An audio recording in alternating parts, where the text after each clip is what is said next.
Well, John, we had a great example on Monday night of an organization that is overachieving because of leadership and a franchise that continues to fall apart because of a lack of leadership. We'll also talk today on the Viking Update Show about Randy Moss, about the Vikings' path now to a number one seed, a division title, all kinds of great things on the table for this team as they begin an incredibly dramatic stretch. This is the Viking Update Show, part of TalkNorth.com. We're presented to you by Onyx Hunt. We'll tell you about their new fishing app here in a bit. And we're coming to you from the Aquarius Home Services Studios. We also want to thank Natrium, Natrium.com, the gummies that I use all the time. Crazy Fresh, the food delivery service I use all the time. Twill in the Edina Galleria, which is the clothes I wear all the time. And True Vision Institute, which helped John so much with his vision. We'll tell you all about them later. Best way to listen to this show or any show at TalkNorth.com. Subscribe to your favorite podcast app. It's free. It's the easiest way to listen. And please check out the John Krawczynski Show, our great show here at TalkNorth.com on the very interesting Timberwolves. But nobody in this market is as interesting right now as the Vikings. So let's just start really big picture. 3 games left. The way the Vikings are playing, you have to consider all of them winnable. This could be a very dramatic stretch with a number one seed in the offing. Yeah, I mean, it's just really interesting. Certainly after this week, you look at the injuries that the Lions have endured, and you all of a sudden say that the door is wide open for them for the Vikings to be the number one seed in the NFC. Now, a lot of things have to happen, most notably likely that they have to just kind of sweep through a very difficult final 3 games of the regular season. But just the simple fact that they have this opportunity right in front of them, that it is available for them to go out there and make a run at the 1 seed, considering all of the changes that they made in the offseason, considering the expectations going into this season, and frankly, some of their own injuries that they've had to kind of overcome recently. It's just a remarkable kind of set of circumstances that has them right in the running and with a very realistic claim to being the best team in the NFC. I love Philadelphia right now. I love Detroit if they weren't banged up, but the Vikings are right there with them, and that's an amazing thing right now. And one of the great things about the NFL, one of the reasons for its popularity is you can think you have the entire league figured out and everything can change in one weekend. Seattle looked like it was going to be a stiff challenge. And now Geno Smith's lumping. They just got waxed by the Packers at home. So that doesn't, listen, I'm sure it'll be a close game. That's the nature of this stuff, but they don't look scary the way they did maybe a week ago.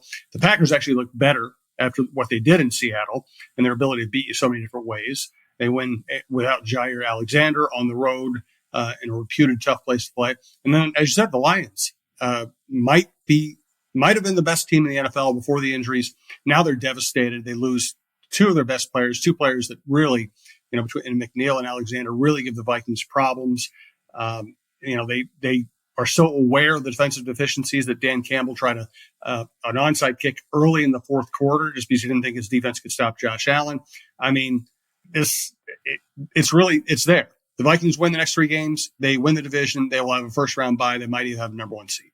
Yeah. I mean, it's really crazy. And I mean, this still is a Vikings team that you have real questions about. I mean, I was walking out of the US Bank Stadium last night, 2 a.m. It had been a long night, and Alec Lewis and my partner at The Athletic and I were just kind of talking to each other.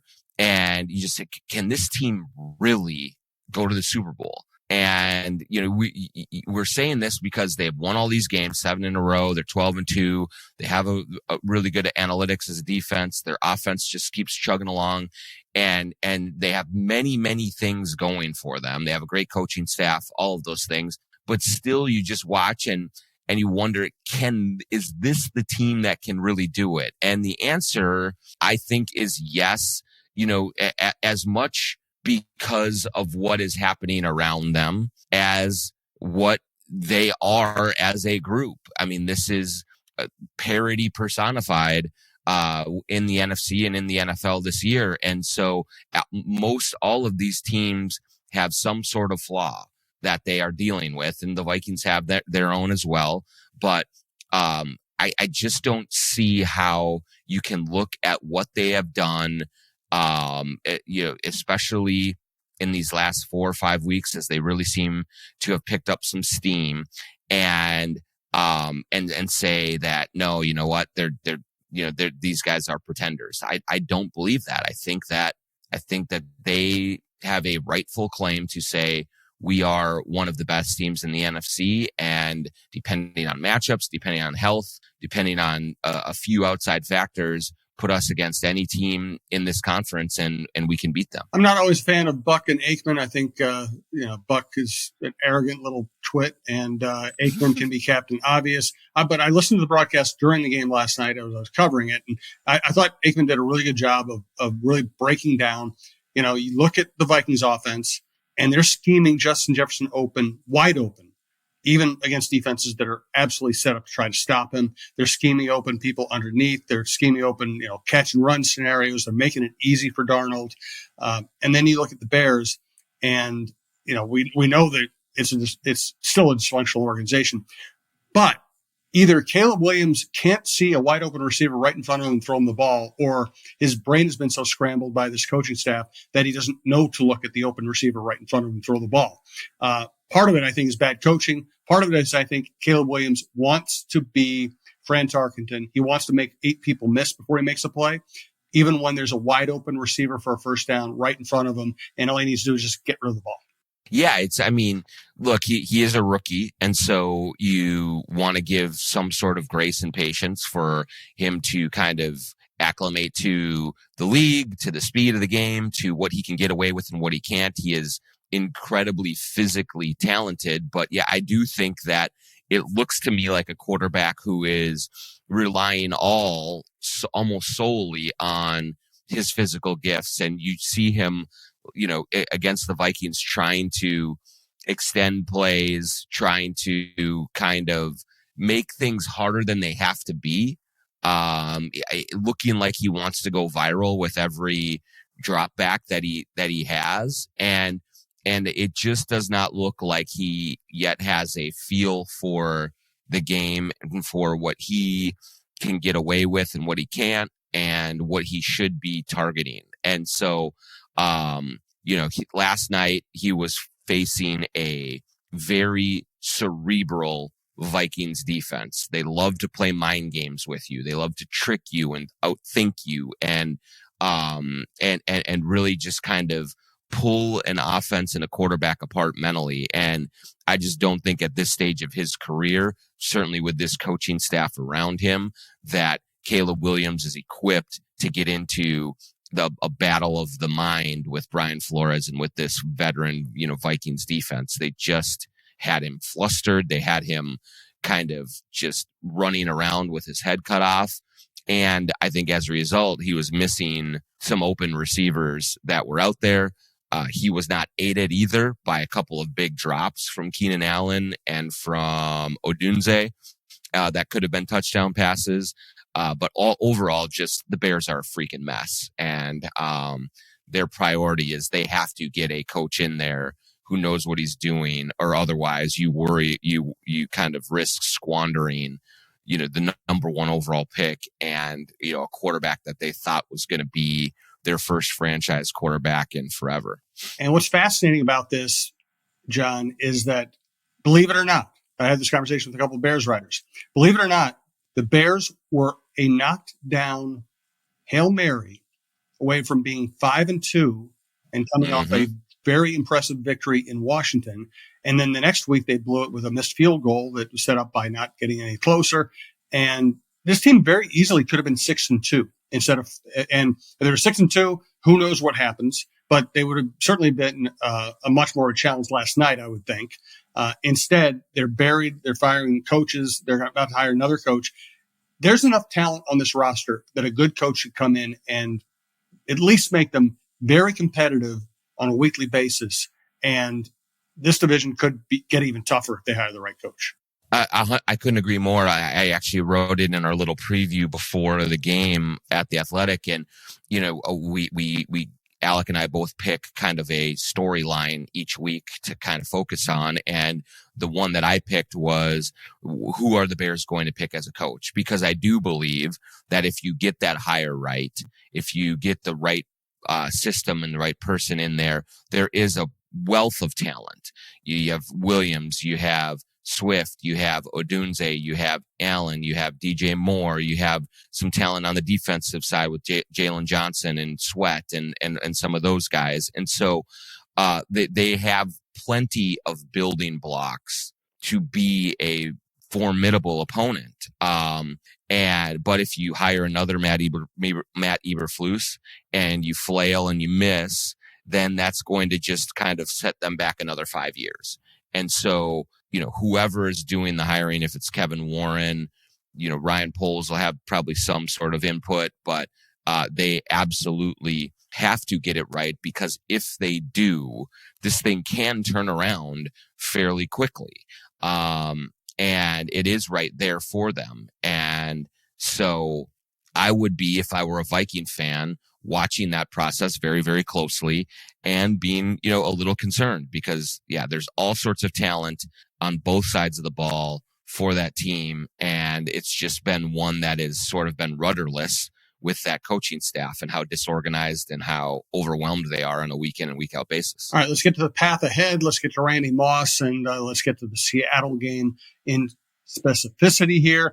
We do want to let you know that we're presented to you by Onyx Hunt. Ice fishing is here. It's time to hit the frozen water with Onyx Fish. The Fish app is the most comprehensive fishing tool for increasing your confidence on ice. Use Onyx Fish to find new places to fish and sort lakes by species, abundance, trophy, and keeper potentials. Onyx Fish also shows you hot spots, lake-by-lake regulations, and private and public land ownership information. For a limited time, download Onyx Fish for free in Minnesota and Wisconsin, or go to onyxmaps.com/fish to get more information on the app that is changing the game on ice. What has changed the game for me in terms of getting good sleep and relaxing has been the products I get at Natrium and Natrium.com and the wildflower shops. I have 2 wildflower shops within walking distance to me in Minneapolis. There's a Natrium near you. There's a mothership out in St. Louis Park.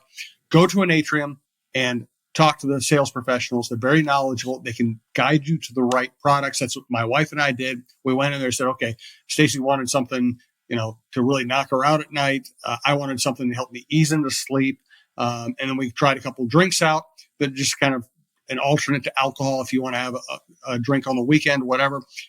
And there's so many products. You need the help to find what you like. Once you find what you like, then it makes shopping easy, or you can order at natrium.com. But go there at least once and check it all out. You'll be stunned at how many great products there are, how many flavor varieties, how many different kinds of products, everything balms, oils, gummies, dips, candies, drinks. And some of the names you'll recognize on the drinks will be great local brewers that have gotten into this game, companies you like and trust. So check it all out at natrium.com. I highly recommend it. Another thing's changed life for me, crazy fresh delivery, great protein salads, Chef, Southwest, Caesar, Cobb, whatever. And then great guacamole, great organic guacamole, salsas, dips for the weekend, fresh cut fruit, fresh cut vegetables. They also, if you buy a Crazy Fresh product, you might get a golden ticket. First winner of the golden ticket got to go to the Packers game at Lambeau. We will be telling you more about the subsequent winners of the golden tickets.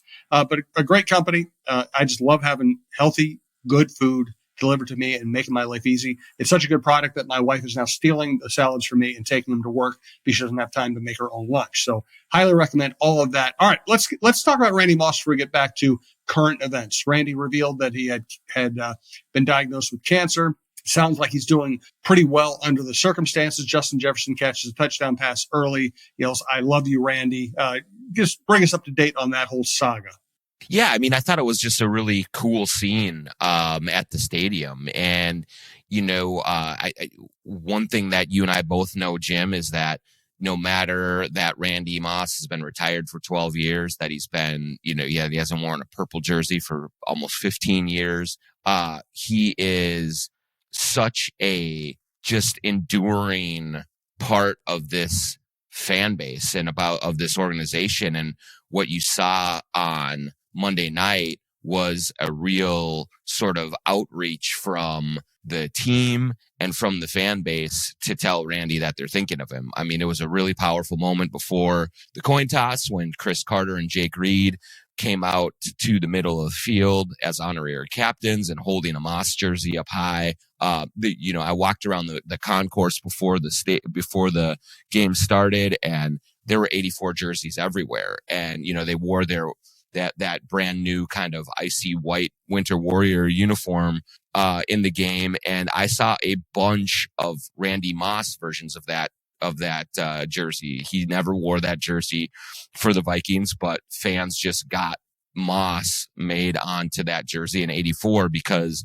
of what he means. And so, talking to so many fans last night about, what they think about their emotions about Randy Moss and him, and his health issues. So many of them said, I started being a Vikings fan because of Randy Moss in 1998. And so, just to see kind of that legacy playing out, to see Justin Jefferson pay homage the way that he did and wear his 84 in the post-game locker room and all of those things. I just think that, it was a really cool thing. And I'm sure that, Randy was watching from home and saw a bunch of that. And if that boosts his spirits and helps him through the battle a little bit, that's just a great thing, because few players, are more popular now or in the past than Moss with the Vikings. And we saw all of that, kind of play out in that game on Monday night. I came here to cover the Vikings in 1990, and everything changed when Moss came aboard.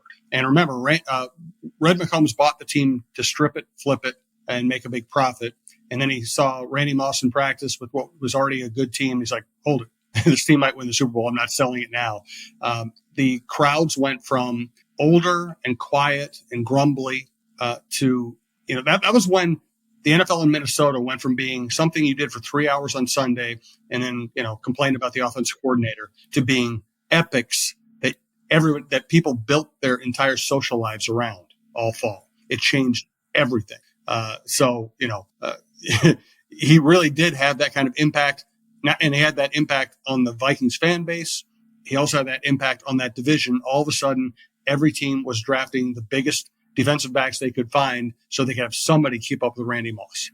Yeah. And I think that there was always something about the union of Moss and the Vikings in terms of, Vikings fans finally having something that their team did that every other team wished it would have done. I mean, there are a million stories of players the Vikings picked in rounds, just before a superstar went off the board. I just one that comes to mind is picking Derek Alexander over Warren Sapp. But you can pick a lot of those, and every organization has those. But when you're a fan of your team, you think your team is always the one kind of screwing things up. Well, Moss in 98 kept falling and falling because of some off the field concerns about character and those kinds of things, and what happened at Florida State and all of that. And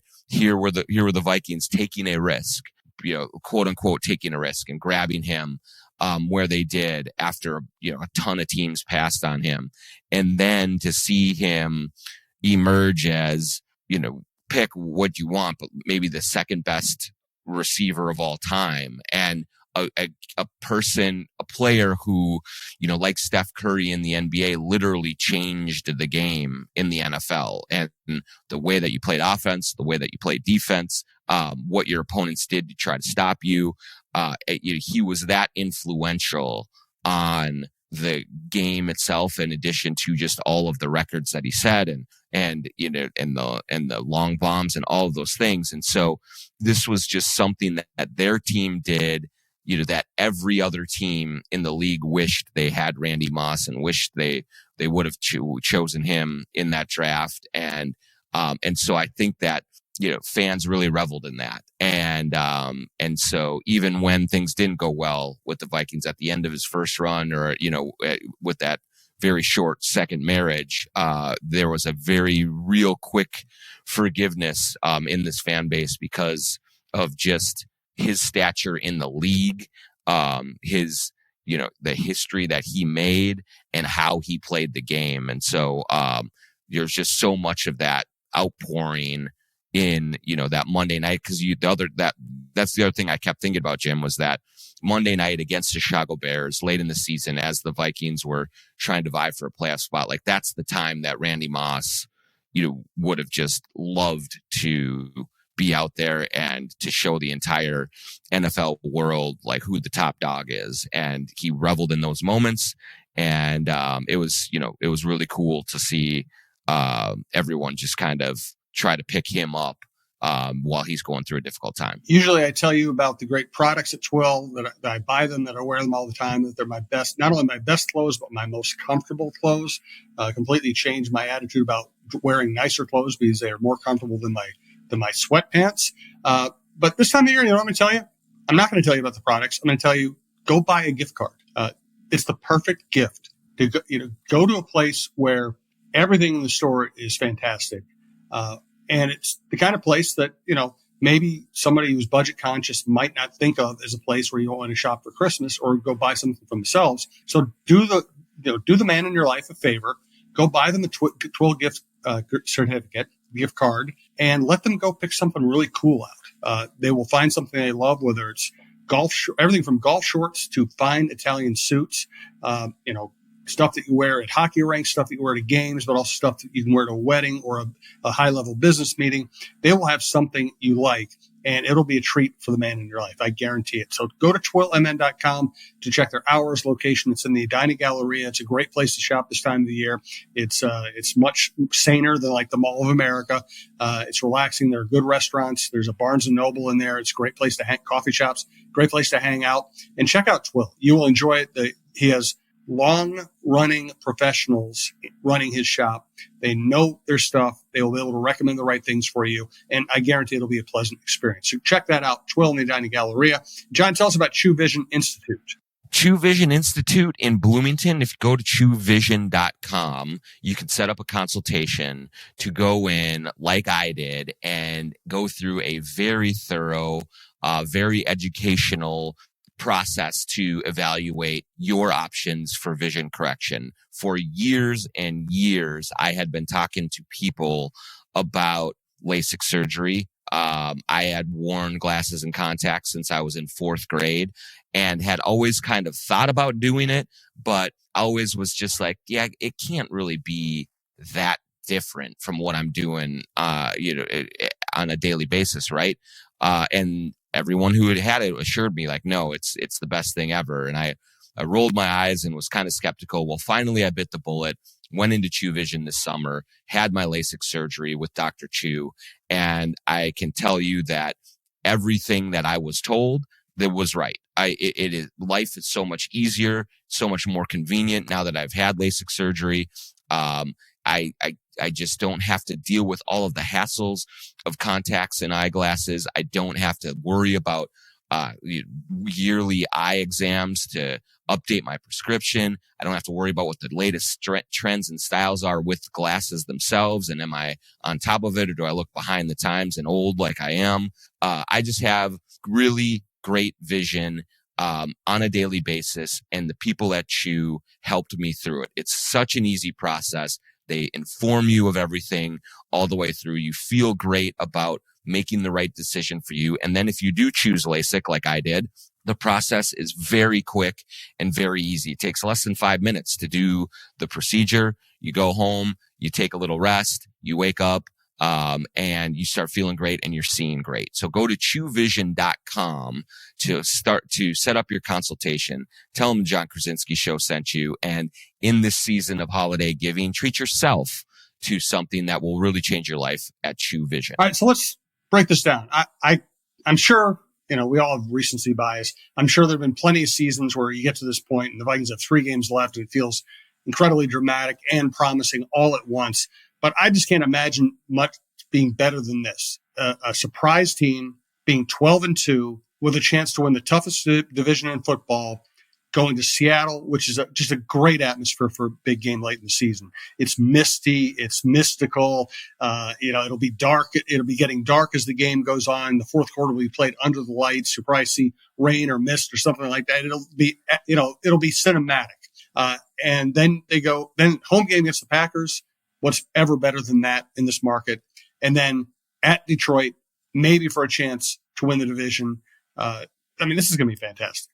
it's going to be unbelievable. And kind of the best part of it all is that if they do somehow reach up and earn the number one seed, it will be just that, Jim. They will have earned it. They are not going to be able to back into this. They are not going to be able to just kind of stumble through a couple of light opponents. We'll see what Seattle is if Geno Smith doesn't play, but still, it doesn't matter who's that quarterback there. You go into that environment, like you said, and it's going to be a challenge.